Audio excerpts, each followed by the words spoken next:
Iran की लड़ाई का असर, ईरान के या यूं कहूं ईरान के सुप्रीम लीडर सैयद अली खामनाई को कत्ल करने उनकी शहादत का असर सारी दुनिया पे दिख रहा है। ईरान ने जैसा वादा किया था कि आपने रेड लाइन क्रॉस कर दी है, जबरदस्ती की जंग हम पर थोपी गई है, अब इस जंग का असर सारी दुनिया पर होगा।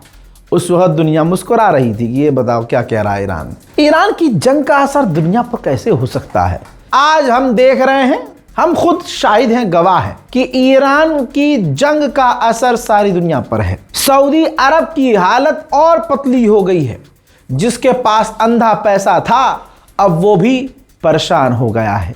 आप यकीन नहीं करेंगे, सऊदी अरब ने पहली बार जिंदगी में, इतिहास में अपने बजट की कटौती शुरू कर दी है। जो बड़े बड़े प्रोजेक्ट चल रहे थे, रिपोर्ट देख लो, जो बड़े बड़े प्रोजेक्ट्स सऊदी के चल रहे थे वो रोक दिए गए हैं।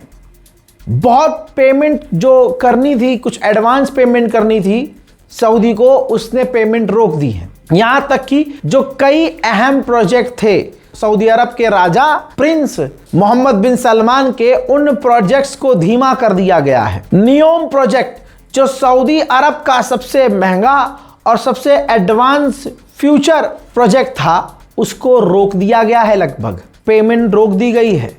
सऊदी अरब की सरकार अपनी जनता से, आवाम से चाह रही है कि थोड़ा वो भी कंट्रोल करें, खर्च पर काबू करें और थोड़ा संभल कर चलें।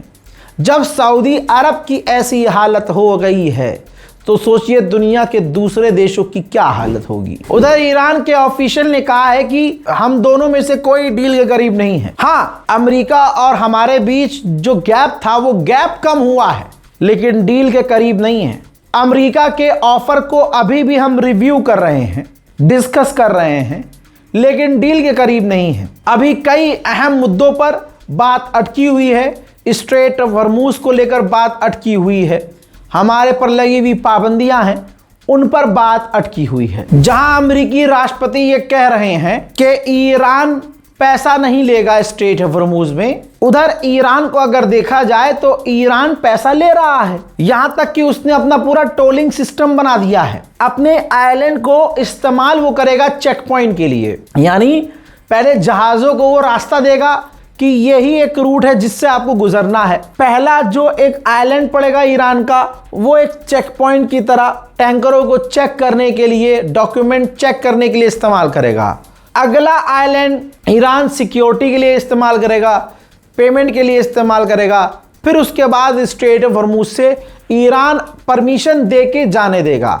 अभी भी ईरान स्ट्रेट ऑफ हॉर्मुज में बिना पैसे लिए किसी को जाने नहीं दे रहा है। उधर रशिया और चाइना ने ईरान के एनरिच यूरेनियम को लेकर बात की है, क्योंकि एनरिच यूरेनियम पर ही अमेरिका और ईरान की बात फिलहाल अटकी हुई है। देखिए, पूरी दुनिया में जो पेट्रोल डीजल है इनके दाम बढ़ रहे हैं। अब पेट्रोल की गाड़ी पर असर है, डीजल की गाड़ियों पर असर है। यूरोप में अचानक से ईवी के जो सेल्स हैं वो हाई हो गए हैं, यानी जो electric scooty, electric bike, electric cars हैं उनकी डिमांड बढ़ गई है। याद होगा आपको, जंग जब हो रही थी मैंने एक बात कही थी, अब वो बात अमेरिकी ऑफिशियल्स ने ही कह दी है। अमेरिकी ऑफिशियल ने कहा है कि डोनाल्ड ट्रंप की जंग की वजह से, जो एक जबरदस्ती की जंग हमने ईरान पर थोपी, तो अब ईरान के जो नए सुप्रीम लीडर हैं मुश्तबा खामनाई, वो परमाणु की तरफ बढ़ सकते हैं। अब तक शहीद अली खामनाई मना करते थे कि हम परमाणु नहीं बनाएंगे, ईरान भी परमाणु नहीं बना रहा था, लेकिन अब जब बिना किसी खता के हमने खामनाई को कत्ल कर दिया तो अब उनके बेटे परमाणु की तरफ बढ़ सकते हैं। यह बात हमेशा से रजा गराफी अपनी रिपोर्ट में कहता था कि जब भी ईरान से किसी की जंग होगी ईरान अकेला होगा, कोई खासकर अरब ईरान का साथ नहीं देंगे। रिपोर्ट यह है कि जंग के दौरान इजिप्ट ने तमाम देशों पर प्रेशर बनाया था कि यूएई का साथ दें। यूएई ईरान पर हमला करने की बात कर रहा था, बल्कि जंग के बाद पता चला कि वो हमला कर भी रहा था। तो समझ में आ गया, इजिप्ट जो ईरान के लिए मीठी मीठी बातें बोलता है वो सिर्फ दिखावा है। तमाम अरब देश ईरान से नफरत करते हैं, क्योंकि ईरान उनका बाप है, ताकतवर है। हमने देखा कि इन 56 बहनों का अगर इकलौता कोई भाई है तो वो ईरान है। अंदर ही अंदर इजिप्ट ने पूरी मेहनत की और सारे देशों को तैयार किया कि यूएई का साथ दें। हालांकि फिर भी इन तमाम अरब देशों की फटकर 4 हो गई। अरब से अलग हो ये तुर्की, लोग तुर्की के बड़े फैन हैं। देखिए, न्यूट्रल रहता हूं मैं, कोशिश करता हूं जब तुर्की कोई अच्छी बयानबाजी करता है तो वो मैं आपको बताता हूं। तुर्की की फौज तुर्की दिखाता रहता है। अब ये दिखा रहा है, देखिए जमीन पर हवा में तुर्की ड्रिल कर रहा है। लेकिन इस हिजड़ी फौज का क्या फायदा, इन छक्कों की फौज का क्या फायदा? ना तुम इजराइल के खिलाफ अपनी ताकत दिखा पाते हो, ना फिलिस्तीन के लिए कुछ कर पाते हो, ना गाजा के लिए कुछ कर पाते हो। लेकिन वक्त बेवक्त तुर्की अपनी ऐसी ड्रिल करके दिखाता रहता है कि भैया हम बहुत ताकतवर हैं। लेकिन तुर्की ने इस ड्रिल में अपना एक खास हथियार दिखाया है, स्टील डोम। ये वीडियो देखिए। स्टील डोम डिफेंस सिस्टम है, जैसे लेजर डिफेंस सिस्टम है, ऐसे ही इसका स्टील डोम है। फिलहाल तुर्की इसको डेवलप कर रहा है। डोनाल्ड ट्रंप के सिक्योरिटी चीफ ने मीडिया पर आकर ईरान को धमकी दी है कि ईरान डील करे, वरना इतनी तबाही ईरान में मचाएंगे कि मॉडर्न हिस्ट्री में इतनी तबाही किसी ने नहीं देखी होगी। यानी गाजा भी ऐसी तबाही के आगे कुछ नहीं होगा। तो जहां ईरान से डील की बात की जा रही है, वहां तुम ईरान को धमका रहे हो, तो ईरान डील क्यों करेगा? अब ईरान के बयानों को हल्के में नहीं लिया जाता है, लिहाजा ईरान ने अब कहा है कि हमारे पास भी एडवांस हथियार हैं जिनको हमने अभी तक तैनात भी नहीं किया। जंग अगर छेड़ी जाती है तो नए सरप्राइज के लिए दुश्मन तैयार रहे। उधर रशिया ने ईरान का साथ देते हुए कहा है कि ईरान का पूरा अधिकार है कि वो अपनी न्यूक्लियर एनर्जी पीसफुल इस्तेमाल करने के लिए अधिकार रखता है। उधर अमेरिका पूरी तरह से ईरान में फेल हो गया। अब दुनिया का ध्यान भटकाने के लिए अमेरिका तैयारी कर रहा है क्यूबा पर हमला करने की। यहां तक कि अमेरिका की इंटेलिजेंस पता लगा रही है कि अगर अमेरिका ने क्यूबा पर हमला किया तो क्यूबा रेस्पॉन्स में क्या करेगा, इसकी पूरी तहकीकात चल रही है। हालांकि क्यूबा नहीं चाहता कि ये उस पर हमला हो। यही वजह है कि क्यूबा ने अपने पूर्व राष्ट्रपति को अमेरिका को सौंप दिया है, क्योंकि अमेरिका ने उन पर कई तरह के केस लगाए हुए हैं और क्यूबा ने उनको उठाकर अमेरिका को सौंप दिया है कि भैया आप इन पर केस करो, जेल में डालो, कुछ भी करो, लेकिन हमला ना करो। लेकिन अमेरिका को क्यूबा पर हमला करना होगा, तभी ईरान से जो उसकी हार है उससे दुनिया का दिमाग और अटेंशन डिस्ट्रैक्ट हो सकता है। इजराइल के कट्टरवादी नफरती नेता बेंजीवीर के बाद इजराइल की महिला ट्रांसपोर्ट मिनिस्टर ने भी ऐसा ही वीडियो जारी किया है, जिसमें यूरोप और दुनिया भर के 300 से ज्यादा एक्टिविस्ट को जेल में रखा गया। बड़ी खुशी से उसने ये वीडियो बनाया, जिसके अंदर ये जेलों में गई जहां एक्टिविस्ट को रखा गया था, उनको मारा पीटा जा रहा था, और ये वीडियो उसने जारी कर दिया, जिसके बाद यूरोप और बुरी तरह से भड़क गया है। अमेरिका और इजराइल जितना पैसा खर्च कर रहे थे कि भाई इजराइल की इमेज को सुधारा जाए, सबका बेड़ा गर्क हो चुका है। ये कई दिन तक चलता रहा, इंटरनेशनल एक्टिविस्ट के ऊपर जुल्म सितम होते रहे, और इसके बाद जब वीडियो सामने आया तो नेतन्याहू को और इजराइल के विदेश मंत्री को और तमाम दूसरे नेताओं को इज्जत बचाने के लिए बेंजीवीर और दूसरे हरामी नेताओं का विरोध करना पड़ा।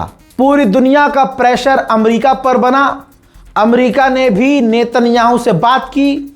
नेतन्याहू पर भी प्रेशर था कि एक्सपोज हो चुके थे कि ये जब तुम एक्टिविस्ट के साथ कर रहे हो तो गाजा और फिलिस्तीनियों के साथ तुम क्या ही करते होगे। आनन फानन उन तमाम ज्यादातर एक्टिविस्ट को रिहाई की बात चली और तुर्की की एयरलाइंस इजराइल गई और उनको तुर्की की एयरलाइंस के द्वारा तुर्की लाया गया। उन तमाम एक्टिविस्ट को अब आप देखिए।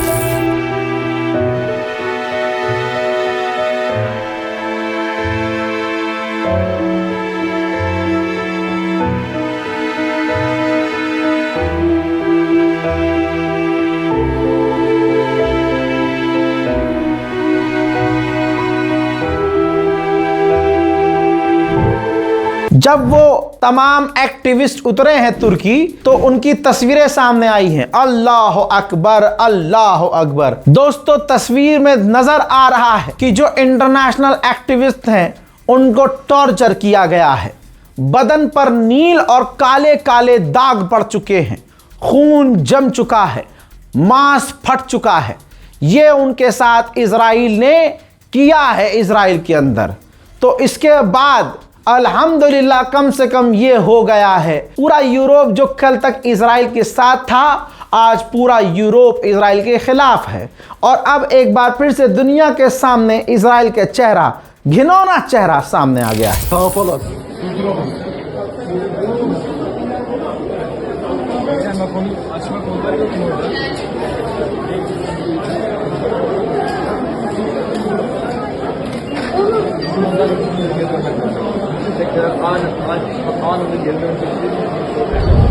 उधर अमेरिका के अंदर है यूएन का दफ्तर। यूएन की वाइस प्रेसिडेंसी फिलिस्तीन को मिली है। अमेरिका फिलिस्तीन को धमका रहा है कि नहीं, तुम शामिल मत होना, क्योंकि अगर यूएन का वाइस प्रेसिडेंट फिलिस्तीन बन गया तो फिर फिलिस्तीन की आवाज दुनिया सुनेगी। अब अमेरिका ने धमकी दी है कि सुनो, पीछे हट जाओ फिलिस्तीन, वरना हम तुम्हें वीजा ही नहीं देंगे। अमेरिका आओगे कैसे, यूएन में शामिल होगे कैसे? ये असलियत है इजराइल की और अमेरिका की। हज़रात, एक लंबा समय गुजर गया, पूरी जंग हो गई। हमने गाज़ा में जो मदद भेज सकते थे भेजी, बाकी जो मदद नहीं भेज सकते थे ऑब्वियसली एक लंबे समय तक मदद नहीं भेज पाए। एक बार फिर से आपसे ऐलान करके कह रहा हूं कि इस बारकोड का इस्तेमाल कीजिए, ताकि जो मदद हमारी तरफ से रुकी गई थी वो मदद गाज़ा के अंदर भेजी जाए। और हमेशा की तरह जब गाज़ा के अंदर मदद पहुंचा दी जाएगी, आपको इन्फॉर्म भी किया जाएगा, आपको वीडियो भी दिखाया जाएगा, और जो जो मदद वहां पहुंचाई गई है सारी चीज़ें आपको दिखाई और बताई जाएंगी। गाज़ा की हालत ख़राब है, खस्ता है, बुरे हालात हैं, बहुत बुरे हालात हैं। जिन गाज़ा की बहनों से, जिन लोगों से हमारा कांटेक्ट था है, उनके अपडेट्स आते रहते हैं, हालत सही नहीं है। लिहाजा बहुत सारे लोग मुझे मेल भी कर रहे थे कि रज़ा भाई, इस पूरे जंग के दौरान और इस मामले में हम गाज़ा को मदद नहीं दे पाए और हम चाहते हैं गाज़ा में अगर मदद पहुंच सकती है तो पहुंचाएं। तो ये बार कोड है, इसका इस्तेमाल कीजिएगा ताकि हम गाज़ा और फ़िलिस्तीन की जो मदद हो सकती है करें, कम से कम एक वक्त के खाने का इंतज़ाम कर सकें। उधर दूसरी तरफ जर्मनी की पुलिस को देखिए, जो फ़िलिस्तीन गाज़ा के लिए आवाज़ बुलंद कर रहे हैं। भाई, उनको पीटा जा रहा है और बुरी तरह से पीटा जा रहा है। सिर्फ पीटा ही नहीं जा रहा, मार पीट कर उन्हें गिरफ्तार भी किया जा रहा है। जेरूशलम के अंदर यहूदी गिरजाघरों के सामने, चर्च के सामने थूक कर निकल रहे थे। एक वहाँ एक्टिविस्ट थी, उसने पूछा कि तुम क्यों कर रहे हो ऐसा? तो उसने कहा कि ईसाइयों को हमारे यहाँ से, इजराइल से निकल जाना चाहिए।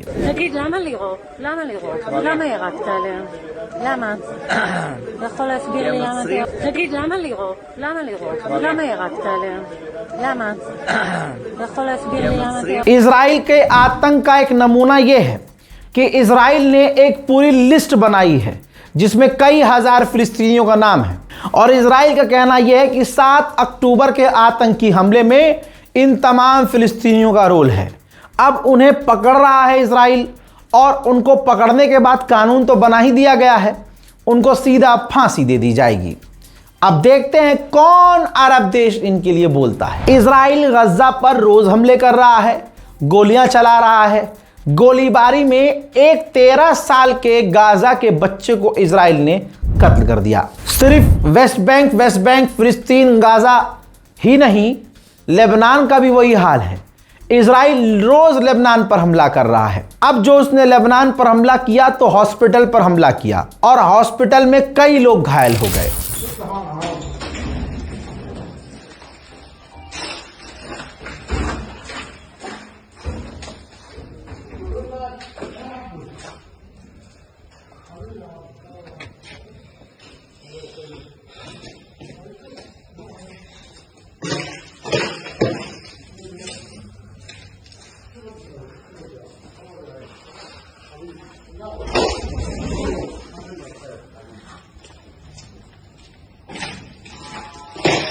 ये हालात हैं, ये इजराइल की सच्चाई है। कोई भी लेबनान, फिलिस्तीन, गाज़ा के लिए बोल नहीं रहा ईरान के अलावा। बस मैं यही कहूँगा, मेहरबानी करके दुआ कीजिए और कम से कम आपसी नफ़रत को ख़त्म कीजिए। जब तक हम आपस की लड़ाई, नफ़रत, ये शिया सुन्नी, बरेलवी, देवबंदवी, ये सब ख़त्म नहीं करेंगे, फ़िलिस्तीन छोड़िए, हमें खुद हमारे अड़ोस पड़ोस के लोग मारते रहेंगे। यकीन करो, मेरी बात जितनी जल्दी समझोगे उतने फ़ायदे में रहोगे। ला इलाहा इल्लल्लाह मुहम्मदुर रसूलुल्लाह, बस इस कलाम के नीचे आ जाओ, इस कलमा तैयबा के नीचे आ जाओ, इस्लाम के परचम के नीचे आ जाओ। इंसानियत का परचम एक हाथ में, इस्लाम का परचम एक हाथ में। दिलों को साफ करो, दिलों को साफ करो और तमाम मुसलमानों को अपना भाई मानो। कसम खुदा की आधी मुसीबतें हल हो जाएंगी। इस रिपोर्ट को शेयर कीजिए, दुआओं में याद रखिए, चैनल को सब्सक्राइब कीजिए। जय हिंद।